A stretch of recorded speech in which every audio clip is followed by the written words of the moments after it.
Hello and welcome to the Vibe of the 3 and 5 podcast. I'm Cam, And I'm Emily. and today we're going to be doing a game recap of the Oakland versus Syracuse game, which Syracuse ended up winning. Final score 95-66, which makes Syracuse 5-4 on the year. It was a cool matchup to see because the coaches are the two longest tenured coaches. Jim Boeheim, 47 years coaching at Syracuse, and Greg Campy, I think is how you say it, has coached Oakland for 38 years. Very experienced coaching there. So the player of the game is Joe Girard. Joe had another good game, which is great to see. He had 18 points, and 15 out of the 18 came in the first half. So he played really great the first half. Ended up having 6 assists, 1 steal, 1 rebound, and played a total of 23 minutes. All right, so there's really no need to do the who's hot, who's not segment because all the players played pretty good last evening. We had Jesse Edwards with 18 points as well, 7 rebounds, 2 blocks, 1 steal, and he played 23 minutes. He was 9 for 9 from the field goal, so that was great.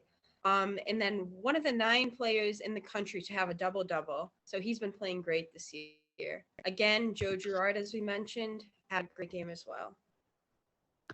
Yeah, Jesse's one of the 9 players in the country to average a double double, which that's a really good. I'm proud of Jesse. Great job with Yeah, that. great for him. Benny Williams, my personal opinion, so far best game of the year for him. He was doing everything out there. 9 points, 6 assists, 6 rebounds, 26 minutes. I mean, I really like what I saw from him.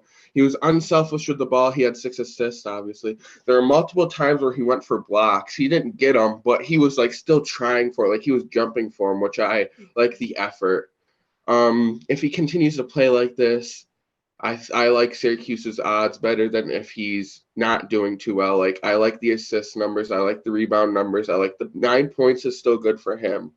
Chris Yep. Bell, 7 points, 1 rebound, 12 minutes. He's continuing to struggle. I mean, he didn't play terrible, but he continues to struggle. He was 1 for 4 from 3 pointers, and he cannot rebound the ball. Jim Boeheim is going to guys like Justin Taylor. I mean, Chris only played 12 minutes, I think. And obviously the rebounding is an issue. He played 12 minutes, got 1 rebound, and then Justin Taylor is playing 25 minutes and he's getting more rebounds, and Taylor is smaller. It doesn't make Mm-hmm. sense. Chris Bell, if he's continuing to not rebound and only go 1 for 4 from three, I expect him to sit more. Um, Yeah, Emal, I why don't you talk agree. about Judah Mintz? Judah Mintz, again, pretty mediocre game from him. I mean, he really started the season going off, having 15, close to 20-point games. He played all right with 10 points, 6 assists, a rebound, and a steal, played 21 minutes. But I don't know. From what we saw earlier on from Judah, I thought maybe he'd be scoring a little bit more, but still did pretty good. It's not that NBA first round talent that we were seeing. I mean, yeah, he's still Yeah. doing good, but he's not our first round pick. He's not going to be a one and done. Judah is either Yeah, I staying think or so. transferring. He's not going to the NBA. Another cool stat was that Syracuse went into halftime with an 18-0 run, so they're really, really giving it to Oakland. Let's go over some bench stats. Symir Torrance, let's go. Our favorite player. Great Great game for game for him. Symir.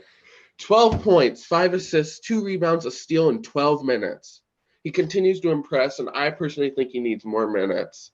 I agree. Even if Syracuse went small, they could do him, Symir, Judah, Joe, Jesse, Benny. Even if that was a lineup like that, Symir could play small forward if they needed to. I don't see him being an issue out there.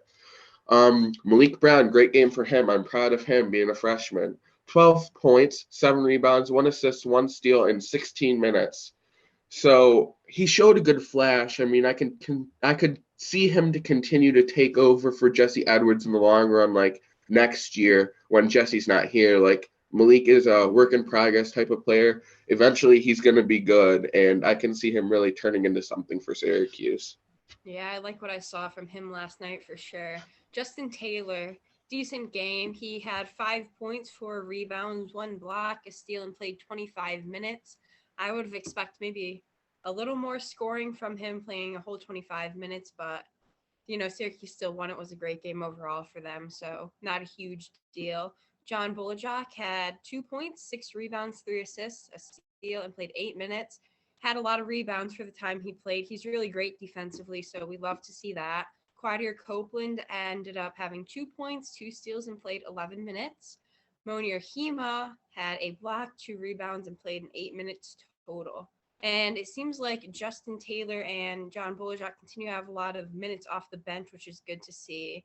Not as many for Bull tonight because obviously the coach played other players since they did so well, but overall they played pretty good this game. Yeah, I like, Justin Taylor and Bull. I like them. Mm-hmm. They're good rotation players for us. I mean, going into the season, I didn't expect John Bull to be playing as much as he is, but I'm glad he is. I mean, I like what I'm seeing out there defensively, and he's a good passer for a big man too.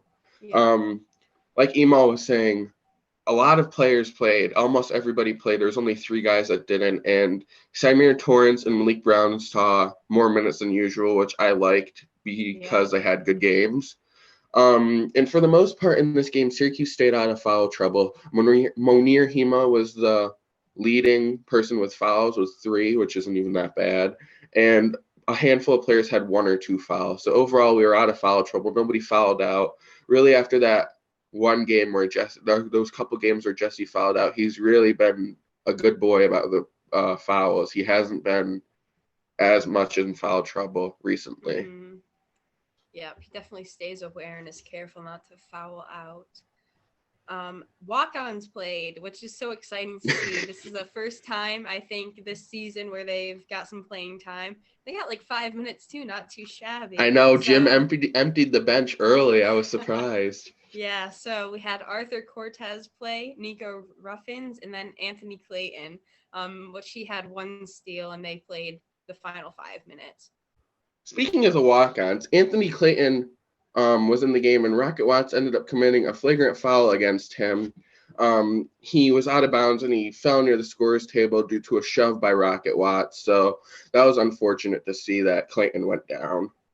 We have some highlight reel plays from this game. So Chris Bell caught a body. I mean, this man dunked over somebody like, oh my gosh. It was a great dunk. I mean, obviously he was upset not playing, so he went out there and showed us that. And Jesse Edwards, oh my gosh, this was a great play. So he was behind somebody, blocked it off of the backboard, went caressing off the glass. Gerard got the rebound, and then they're running down the court, and Jesse points up, telling Joe to lob it. So Jesse gets the block and then an alley-oop on the other end. So that was a really cool play to see, really hyped up A, the bench, and B, the crowd. Sure.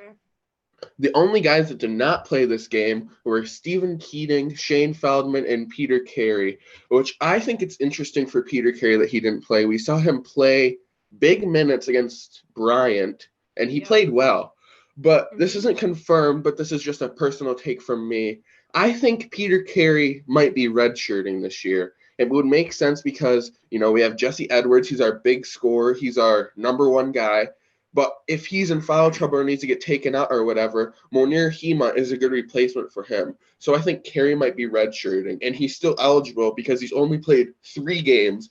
And to lose eligibility to redshirt, you need to play 4 games. So he's still eligible. It's not confirmed or anything. But personally, my opinion, I think Peter Carey is going to redshirt this year. Yeah, I could definitely see that happening, honestly. So let's talk about Oakland a little bit. They really have some good players. I mean, Rocket Watts, Jalen Moore, they have a good team. I think they could possibly end up being a tournament team if they played well in the conference. Yeah, excuse me. If they play well in conference play, they're still a good team. I mean, they're a 1-bid conference, so they have to win their conference championship, like their conference tournament, to make it to the NCAA tournament. But I can still see that. Rocket Watts, transfer from Michigan State and Mississippi State. I mean, he was great in high school, played at Spire with LaMelo Ball. I mean, great prospect. You don't just go to Michigan State for not playing well. I mean, you have to be good to play there. I mean, eventually he transferred. He's averaging 8.6 points per game this year, which is pretty solid. And Against Syracuse, he had 8 points. Jalen Moore, dealing with an injury, being shut down for several weeks. So this was his last game before getting shut down. He's dealing with an ankle injury, but he looked pretty shaken up after a block by Quadir Copeland. It was ended up being a foul, but he ended up having to get helped off the court, but he stayed in the game. He's doing really well for them. I mean, he's a good scorer for them, but he's also a great passer. So 12.8 points per game, 5.6 assists. And against Syracuse, he had 12 points and 7 assists, and those 7 assists were in the first half for him, which is great. Their leading scorer for this game was Trey Townsend with 29 points and 12 rebounds. And he's averaging 16.1 points and 7.1 rebounds. So Townsend is doing very well for Oakland. But like we said, watch out for this Oakland team. The record's 2-9, but you never know. Something could happen and they could win their conference. They got good players. They could definitely do it. Exactly. All right, so next game for Syracuse is a big one where Syracuse takes on Georgetown for a classic Big East rivalry game, which is on Saturday today. Happens in the Dome, so it's going to be packed up there. It's on December 10th. Yeah, one thing that I want to mention is that personally, I think Jim Boeheim might be going to Justin Taylor instead of Chris Bell in the starting lineup. We might see a starting lineup change. I mean, I'm excited for it. Justin Taylor, the kid deserves it. I think Bell has played okay, but I think he needs to sit down for a little bit. I think we need to give Justin a little chance to get in the starting lineup, see how it feels. So another thing is that during this game, Jim Boeheim and Pearl Washington are being inducted to the Ring of Honor for Syracuse University, and they're the first basketball-related people to be entered into the Syracuse Ring of Honor. I think there's a couple of football people and maybe some other sports, but Jim Boeheim and Pearl Washington, the first basketball personalities to be into the Ring of Honor for Syracuse. So congratulations to Jim Boeheim. Congratulations, Pearl. Rest in peace. And yeah, hopefully we can get this win against Georgetown. Well, thank you guys for watching this podcast. If you liked it, make sure to leave a like and subscribe. Comment if you have any suggestions or questions for anybody or people you want to see on the podcast. Also, our socials and our email are in the description if you want to reach out to us. But yeah, that's pretty much it. We'll have our weekly episode up on Saturday. I don't know what time yet, but it'll be up on Saturday at some point. And we're out.